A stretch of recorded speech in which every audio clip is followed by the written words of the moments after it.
ये अस्पताल का होता रहेगा। कोरोना के खिलाफ देश की जंग अभी खत्म नहीं हुई है। ब्लैक फंगस ने देश के कई राज्यों को अपने शिकंजे में कसना शुरू कर दिया। चुनौती इसलिए भी बड़ी है क्योंकि जिन दवाओं और इंजेक्शन से ब्लैक फंगस का इलाज किया जाता है, उन दवाओं की कई राज्यों में भारी किल्लत है। और यही वजह है कि देश के कई राज्यों ने इस मुसीबत से दो हाथ करने के लिए जहां इस बीमारी को महामारी घोषित कर दिया, वहीं इस बीमारी के खिलाफ टास्क फोर्स का गठन भी किया गया। और तेलंगाना जैसे राज्यों में ब्लैक फंगस को महामारी घोषित कर दिया गया है। यही वजह है कि ये तमाम राज्य कोरोना की चुनौतियों के बीच इस नई महामारी से जंग लड़ने की तैयारियों में जुट चुके हैं।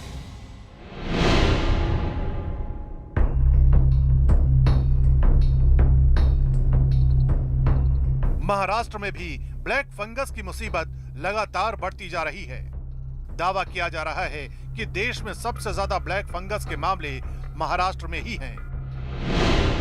राज्य में अब तक इस बीमारी की वजह से 1500 मामले सामने आ चुके हैं, जबकि 90 लोगों की ब्लैक फंगस की वजह से मौत हो चुकी है। सरकारी आंकड़ों के मुताबिक मुंबई में ब्लैक फंगस के अब तक 115 मामले दर्ज किए गए हैं। मुंबई में ब्लैक फंगस के मरीजों का इलाज सायन, नायर, केईएम और कूपर अस्पताल में चल रहा है। मुंबई के अलावा पुणे, नासिक, नागपुर समेत कई जिलों में ब्लैक फंगस अपने पांव पसार रहा है। पुणे में ब्लैक फंगस के 115 मरीज हैं। बावजूद इसके राज्य सरकार का दावा है कि महाराष्ट्र में हालात इतने बेकाबू नहीं हैं कि इसे महामारी घोषित किया जाए। इतना ही नहीं, दावा तो ये भी किया जा रहा है कि इस बीमारी से निपटने के लिए सरकार तमाम उपायों में जुटी हुई है। ब्लैक फंगस के बारे में आपको पता है कि कोई इस देश में तैयार नहीं है और वो केसेस बहुत जबरदस्त तरीके से बढ़ रहे हैं। अब उसके वैक्सीनेशन के लिए देश में इंतजाम है नहीं है, तो केंद्र सरकार ने जो है जिन देशों में इसके जो मेडिसिन तैयार है उनसे राब्ता करना चाहिए। हमने कुछ टास्क फोर्स में बात की तो उन्होंने कहा है कि ब्लैक फंगस जो है इससे पहले भी, कोरोना से पहले भी जो डायबिटीज पेशेंट थे, जो वेंटिलेटर पे हुआ करते थे, उनको इस तरीके की बीमारी आती थी।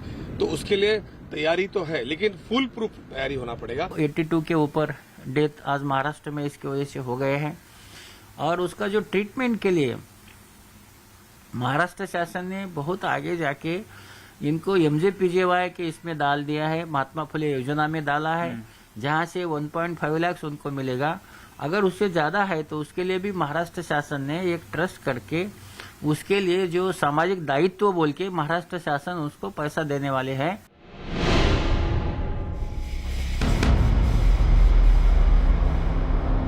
दिल्ली में कोरोना के मामले भले ही कम हो रहे हैं, लेकिन इस बीच ब्लैक फंगस की चुनौती बड़ी होती जा रही है। यही वजह है कि दिल्ली सरकार ने केंद्र सरकार से ब्लैक फंगस के इलाज में काम आने वाली दवाओं और इंजेक्शन के उत्पादन में बढ़ोतरी किए जाने की गुहार लगाई है। केंद्र सरकार से हमारी यही रिक्वेस्ट है कि इसकी प्रोडक्शन को इंक्रीज किया जाए, जल्द से जल्द स्टॉक्स हर राज्य को और खास करके दिल्ली को उपलब्ध कराए जाएं ताकि लोगों की जानें बचाई जा सके।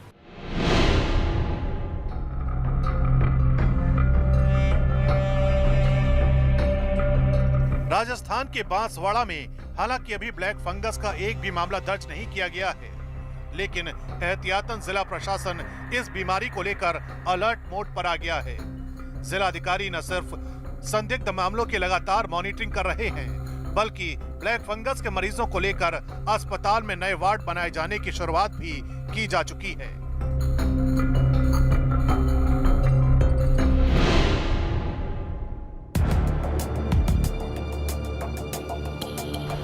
मध्य प्रदेश के इंदौर में ब्लैक फंगस के लगातार बढ़ते मामलों के बीच इंजेक्शन की किल्लत का दावा किया जा रहा है।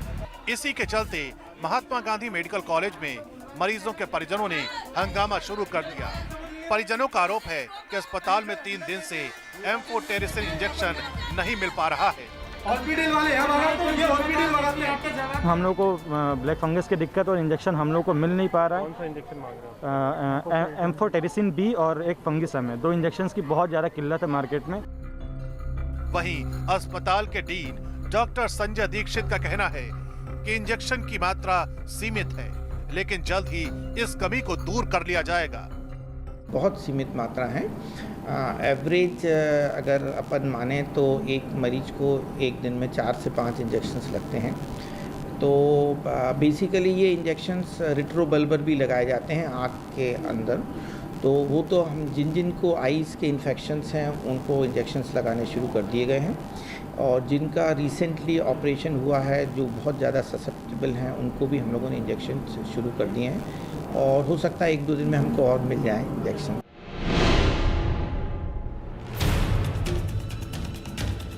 मध्य प्रदेश की राजधानी भोपाल में भी ब्लैक फंगस के इलाज के काम में आने वाली दवाओं और इंजेक्शन की भारी किल्लत है। ब्लैक फंगस म्यूकरमाइकोसिस हुआ है और उसमें एम्पोटेसिन, लाइपोसोमल एम्पोटेसिन भी इंजेक्शन लगना है। वो कहीं उपलब्ध ही नहीं हो रहा है, मार्केट में तो कहीं है ही नहीं है। यहाँ उम्मीद है तो यहाँ भी चक्कर काट रहे हैं, कुछ मिल ही नहीं रहा है। यहाँ बोला जा रहा है, सीधा बोला जा रहा है कि यहाँ उपलब्ध नहीं हो पा रहा है। वहीं राज्य के स्वास्थ्य मंत्री का दावा है कि जल्द ही ब्लैक फंगस की दवाओं की कमी को दूर कर लिया जाएगा। एम्फोटेरिसिन बी जो इसकी दवाई है उसकी निश्चित रूप से सभी पूरे देश में कमी है, पर हम युक्तिकरण करके, वो तो रोज अलग अलग स्तर पर आते हैं, तो जैसे भी हमें आपूर्ति होती है उसका युक्तिकरण कर हम लोगों को इलाज कर रहे हैं। पर एक अच्छी बात यह है कि इसका एक विशेषज्ञों द्वारा पैरेलल वैकल्पिक मेडिकेशन भी प्रिस्क्राइब किया है जो ओरल मेडिसिन के माध्यम से, तो उसकी भी हम उपलब्धता सुनिश्चित कर रहे हैं।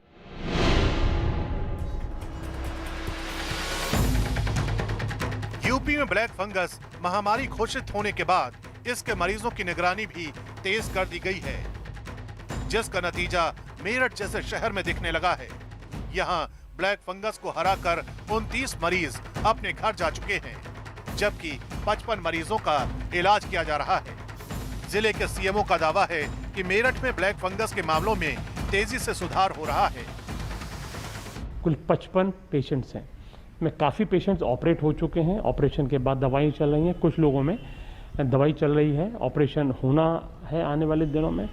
लेकिन मैं जहां पूरा मैंने एसेस किया तो डेफिनेटली लोगों को आराम मिल रहा है, ब्लैक फंगस से लोगों को मुक्ति मिल रही है। कुछ लेट स्टेज में हुए जिनकी मृत्यु हुई, जो लेट स्टेज में आए, जिनका ब्लैक फंगस की से इन्फेक्शन बहुत ज़्यादा हो गया। और जितना पेशेंट अर्ली आ जाता है उतना ठीक होने की संभावना बढ़ जाती है। दरअसल विशेषज्ञों का दावा है कि ब्लैक फंगस नाम की इस बीमारी का खतरा उन लोगों में ज्यादा है जिन्हें डायबिटीज जैसी कोई बीमारी है। इतना ही नहीं, डॉक्टरों का यह भी कहना है कि नमी का मौसम भी ब्लैक फंगस को दावत देता है, इसलिए कुछ सावधानियां बरतनी जरूरी हो जाती हैं। मसलन मास्क में नमी की वजह से ब्लैक फंगस हो सकता है, इसलिए मास्क को अगर धोएं तो धूप में सुखाएं। मास्क ऐसी जगह ना रखें जहां नमी हो। मॉइस्चर जो है आज की तारीख के अंदर इसका परेशानी है, मॉइस्चर से फंगस होता है। जहाँ पे भी मॉइस्चर होता है तो इसलिए मास्क बदलें, मास्क सुखाएं धूप के अंदर धुला हुआ, उसको पहने। तो मास्क से भी जो विशेषज्ञों को कहना है कि मॉइस्चर से, मास्क से भी फंगस होने का खतरा है। तो आप लोग अगर ध्यान रखेंगे इसको, जिस जने को डायबिटीज़ है, इम्यूनिटी सप्रेस्ड है, इस तरह की जो चीज़ हैं जहाँ जिन लोगों को ये फंगस का ज़्यादा खतरा है, उनको इसमें विशेष ध्यान देना पड़ेगा। उधर Indian red cross society Lucknow chapter के चेयरमैन ने जिला कमिश्नर को एक खत लिखा है, जिसमें ब्लैक फंगस के इंजेक्शन की कमी के बारे में लिखा गया है। रेड क्रॉस सोसाइटी का दावा है कि लखनऊ में ब्लैक फंगस के इलाज के काम में आने वाले इंजेक्शन की भारी किल्लत है। कमिश्नर को लिखी गई चिट्ठी में रेड क्रॉस सोसाइटी ने जिक्र किया है कि लखनऊ में जहां 720 इंजेक्शन की जरूरत है, वहां सिर्फ 50 इंजेक्शन ही मौजूद हैं।